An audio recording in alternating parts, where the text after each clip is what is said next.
Hello friends, welcome to easy engineering classes. Computer graphics में आज हम ब्रेसेनहैम्स लाइन ड्राइंग एल्गोरिथम पढ़ेंगे for lines जिनका स्लोप -1 और 0 के बीच में लाई करता है। पिछले जितने भी लेक्चर हमने ब्रेसेनहैम लाइन ड्राइंग एल्गोरिथम पे करे हैं उसमें मैंने अजम्पशन आपको बताई थी कि स्लोप 0 और 1 के बीच में लाई करेगा। और आज के लेक्चर में या इस पर्टिकुलर केस में जिसकी हम आज बात करेंगे उसमें 0 और -1 के बीच में लाइन लाई करेगी या उसका स्लोप लाई करेगा। ठीक है। सो जब स्लोप -1 और 0 के बीच में लाई करता है तो कुछ ऐसी लाइन आप इमेजिन कर सकते हैं। और इस केस में हमारे पास हर पॉइंट को प्लॉट करने के लिए, मतलब जो एक्चुअल लाइन पे पॉइंट लाई कर रहा है उसके कॉरस्पॉन्डिंग कंप्यूटर पे जो पॉइंट्स हमें प्लॉट करने हैं या उसके कॉरस्पॉन्डिंग जो पॉइंट प्लॉट करना है, तो हमारे पास उनके लिए दो चॉइस होंगी अगेन, जैसे हमारे पास पिछले केस में थी दो चॉइसेस चूजिंग बिटवीन एक्स के प्लस 1 वाई के एंड एक्स के प्लस 1 वाई के प्लस 1। लेकिन यहाँ पे हमारे पास चॉइसेस थोड़ी डिफरेंट हैं। एक्स को तो हम यूनिट इंक्रीमेंट करेंगे ही हर बार, लेकिन वाई को एक ऑप्शन होगा हमारे पास प्रीवियस वैल्यू रिटेन करने का और दूसरा ऑप्शन होगा प्रीवियस वैल्यू में से 1 डिक्रीमेंट करने का। और डिक्रीमेंट क्यों करा है हमने? क्योंकि यहाँ पे स्लोप लाइन का नेगेटिव है या फिर 0 और -1 के बीच में लाई करता है। और इस केस में जब भी हमने कोई भी पॉइंट एक किसी आइट्रेशन में प्लॉट करा है, उसके बाद नेक्स्ट पॉइंट को प्लॉट करने के लिए हम एक अपर y वैल्यू से एक लोअर y वैल्यू पे प्रोसीड करते हैं। यानी अगर हम लेफ्ट टू राइट प्रोसीड करें तो x की वैल्यू तो इंक्रीमेंट होगी +1 से, लेकिन y की वैल्यू एक हायर वैल्यू से लोअर वैल्यू की तरफ प्रोसीड होगी। तो इसीलिए या तो नेक्स्ट पिक्सल का y कोऑर्डिनेट सेम रहेगा एज प्रीवियस y कोऑर्डिनेट, या फिर प्रीवियस y कोऑर्डिनेट से 1 हम डिक्रीमेंट करेंगे। क्योंकि कुछ ऐसी सिचुएशन होगी कि अगर ये पिक्सल हमें प्लॉट करना है, इसके ऊपर और नीचे लाई करने वाले पिक्सेल्स हमारे पास दो ऑप्शंस हैं कंप्यूटर ग्रिड पे, क्योंकि ये ही इंटीग्रल पॉइंट्स पे लाई कर रहे हैं ऊपर और नीचे वाले पिक्सेल्स।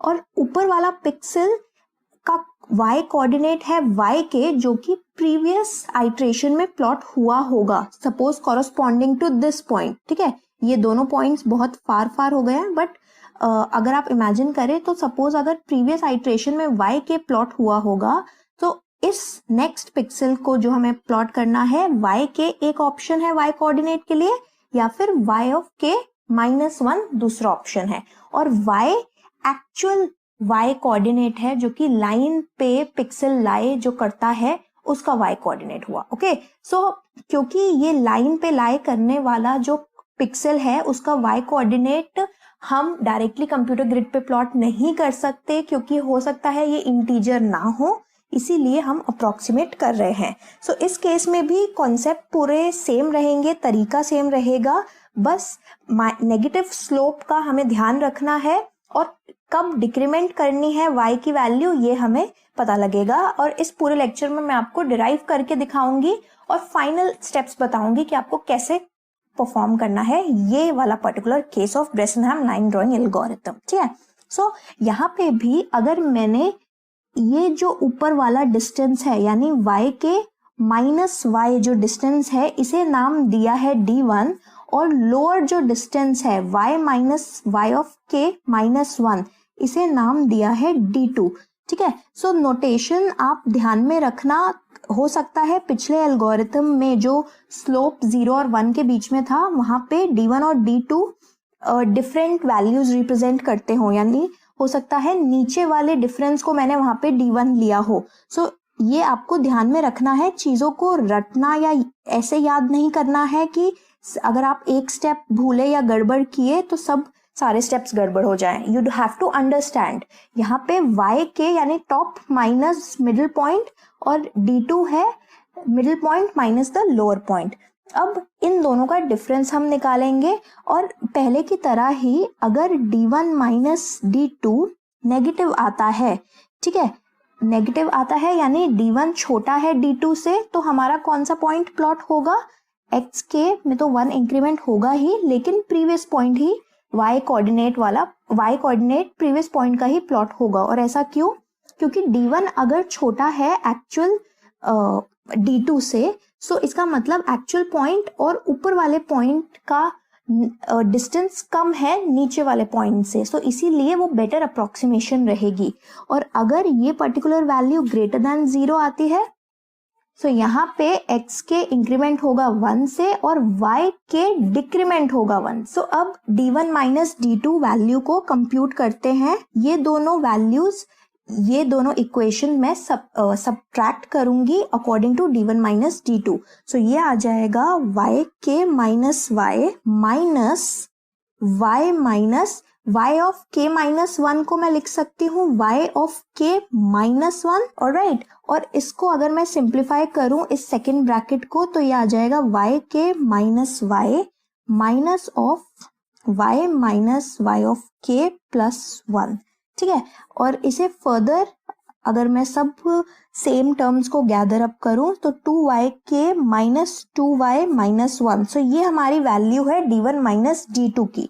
अब हमें पता है कि लाइन की इक्वेशन, यानी जो एक्चुअल y है जो लाइन को रिप्रेजेंट करता है, उसकी इक्वेशन होती है y equal to m of x के प्लस 1 प्लस b यहाँ पे इंटरसेप्ट है जो कि एक कांस्टेंट वैल्यू होगी।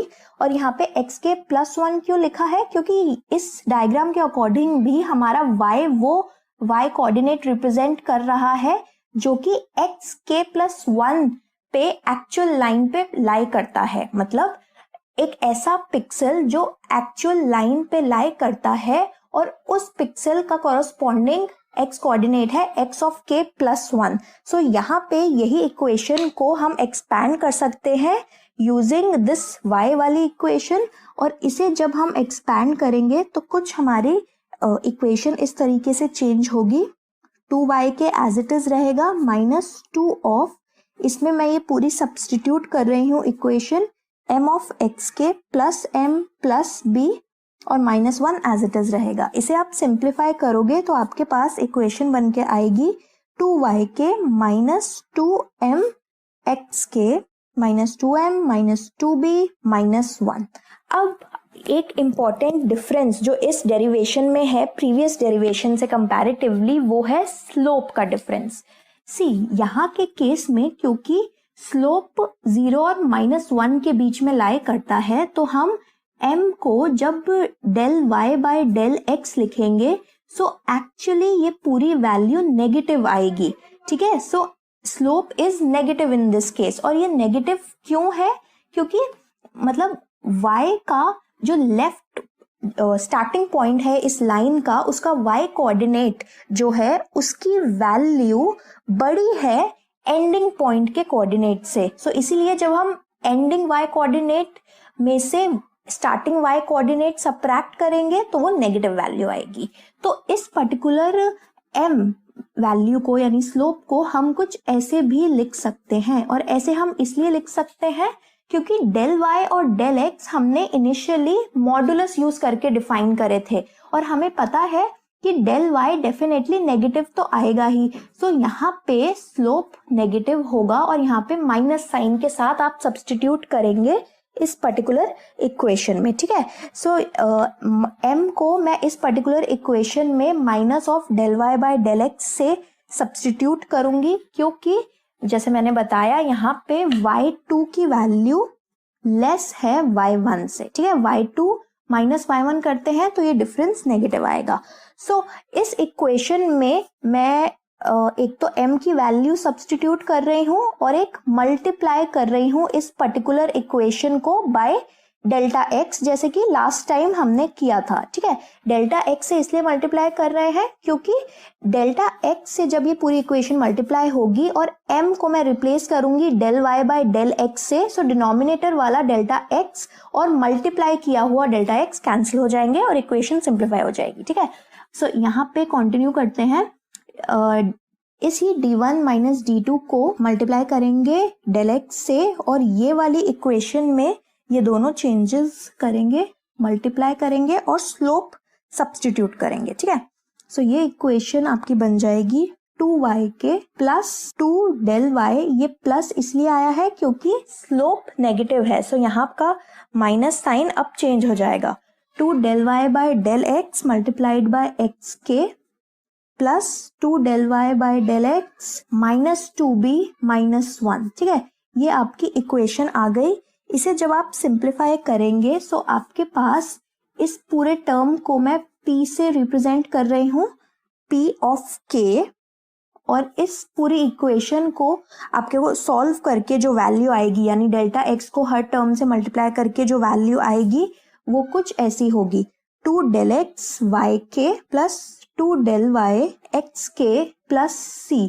और ये c क्या है? ये एक कांस्टेंट है, और ये कांस्टेंट इस पर्टिकुलर या सेट ऑफ टर्म्स को रिप्रेजेंट करता है, 2del y minus 2b delta x minus delta x। ठीक है, तो ये आपकी इक्वेशन आ जानी चाहिए अगर आप प्रीवियस कैलकुलेशन सही से करते हैं। तो ये है हमारी p ऑफ k। ऐसे ही मैं p ऑफ k प्लस 1 यानी नेक्स्ट डिसीजन पैरामीटर निकाल सकती हूँ इसी इक्वेशन में yk और xk की जगह y ऑफ k प्लस 1 और x of k plus 1 substitute करके। ठीक है, अब इन दोनों का अगर मैं डिफरेंस लूंगी तो मुझे पता चलेगा कि कैसे प्रीवियस डिसीजन पैरामीटर से मैं नया या नेक्स्ट आइट्रेशन का डिसीजन पैरामीटर ऑब्टेन कर सकती हूँ। सो p ऑफ k प्लस 1 में से जब मैं p ऑफ k सब्ट्रैक्ट करूंगी, सो इस इक्वेशन में से ये इक्वेशन सब्ट्रैक्ट करनी है। सो आपकी कुछ इक्वेशन ऐसे बनेगी, 2del x ब्रैकेट में y of k plus 1 minus y of k 2del y x of k plus 1 minus of xk। ठीक है, अब अगर आप ध्यान से देखें, c कैंसिल हो जाएंगे यहाँ पे अगर आप ध्यान से देखें तो क्योंकि हर आइट्रेशन में x को हम 1 से इंक्रीमेंट कर रहे हैं, सो किन्हीं भी दो कॉन्जिक्यूटिव x का डिफरेंस 1 आएगा। सो ये पूरा ब्रैकेट 1 में कन्वर्ट हो जाएगा, तो ये वैल्यू आ जाएगी 2del x y of k plus 1 minus yk plus 2del y।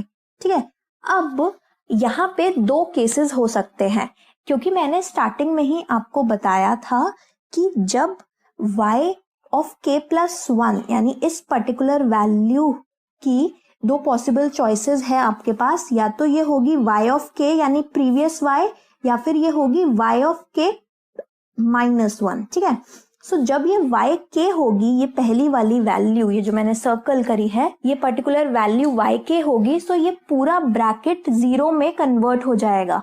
ठीक है, और जब ये 0 में कन्वर्ट हो जाएगा तो आपकी इक्वेशन कुछ ऐसी बनेगी, p of k plus 1 is equal to p of k plus 2del y। ये पूरा कन्वर्ट हो जाएगा 0 में और सिर्फ सेकेंड टर्म बचेगा।